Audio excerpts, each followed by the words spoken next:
Aktar kumpaniji fis-settur tal-video game development qed ikomplu jinvestu u se jiftħu il-bażi tagħhom fostna. Fost dawn hemm waħda mill-akbar kumpaniji li jeżistu attwalment fl-Asja f'dan is-settur Talon Esports li għażlet li twaqqaf bażi wkoll f'Malta.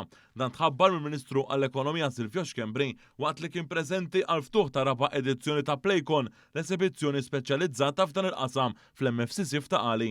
Il-kumpanija internazzjonali Talon Esports għażlet propju lil pajjiżna biex tiftaħ il-baż tagħha Ewropea. Dan wara li evalwat kif Malta qiegħda ssir dejjem attrajenti inkluż b'investiment bis-serjetà f'dan il-qasam. Dan anka kif esprimow investituri barranin fl-istħarriġ ta' Ernst & Young li tħabbar din il-ġimgħa stess. Investiment ġdid ta' kumpanija fl-esports, kumpanija Asjatika li hija waħda mill-ikbar kumpaniji wkoll li issa tkabbar u tittespandi l-operat tagħha mill-Asja l-Ewropa.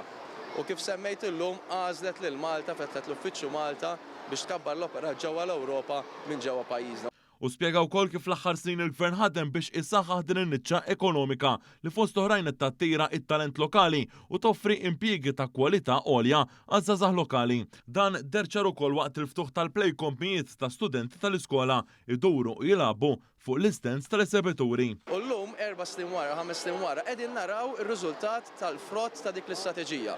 Numru ta' kumpaniji diġà joperaw ġewwa pajjiżna f'settur ekonomiku kompletament ġdid tal pajjiżna, però aktar minn hekk li naraw li dak l-investiment, l-opportunitajiet li jinħolqu kemm jista' jkun jieħduhom il-Maltin għax dawn huma jobs ta' kwalità li joffru pagi tajbin. Itqal il-Gvern se jwettaq miżuri oħrajn f'dan il-qasam biex ikompli jikber fosthom bil-Basecamp Accelerator Program u l-Esports Athlete Visa. Din in-niċċa ekonomika wkoll parti mill-Malta Vision 2050 li tħabbret ftit tal-jemilu mill-Gvern bil-Ministru jisħaq li din il-viżjoni timbotta biex pajjiżna ikun id-dar naturali għal dan is-settur. Matul il-ġranet tal-Playcon mistenni jkun hemm aktar minn 20,000 partiċipant fi spazju mifrux ta' 7,500 metru kwadru b'eżibizzjonijiet interattivi minn 60 eżebitur. Preżenti wkoll kien hemm il-kap eżekuttiv ta' Gaming Malta, Ivan Filletti.